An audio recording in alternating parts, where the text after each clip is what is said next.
Hi, and welcome to the lesparis.com podcast. I'm Les. This podcast is a short daily monologue that you can listen to. Use it to practice listening to English. Use it to stimulate ideas. Use it for BGM.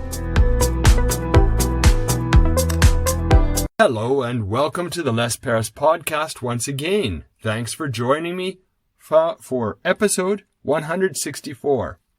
Yesterday in episode 163, we talked about strange foods. Today, in episode 164, I'd like to talk about cheap jewelry. Cheap jewelry.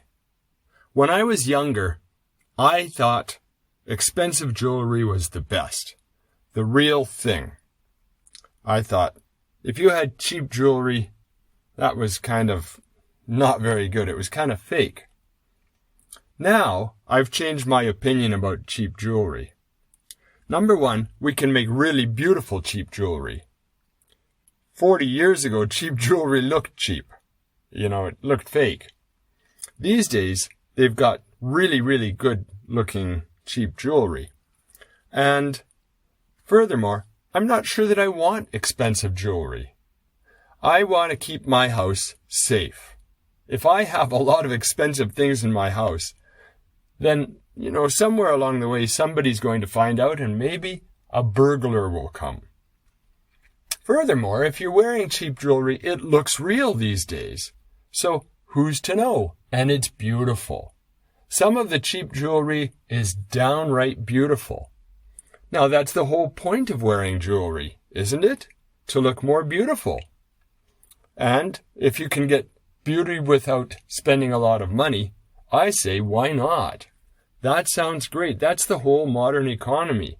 Try to get higher quality things for less money. That's high value. So cheap jewelry is wonderful. Another thing is, if you break it or lose it, who cares? It's cheap.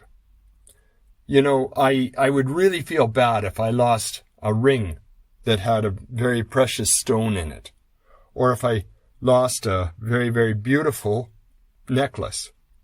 On the other hand, if you buy something cheap, you don't care if you lose it. Also, you won't make the emotional attachment to that item. You won't get so hung up on it. If you lose it, it's okay. We can always get another. Then life becomes lighter and easier. And a third thing about cheap jewelry is it's easy to care for. One thing I know about silver is that it tarnishes.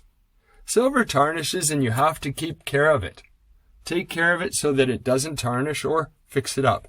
And gold is very, very soft. It wears off and wears down. You can lose it after wearing it for a long time. Cheap jewelry doesn't have those problems. Or, at least if it did have those problems, it doesn't matter because it's very easy to get a new one. I'm all in favor of cheap jewelry. How about you? Well, that brings us to the end of another episode of the Les Paris podcast. Today, in episode 164, you listened to me talk about cheap jewelry. I'd be delighted if you could come back again tomorrow and listen in while I talk about expensive paintings in episode 165.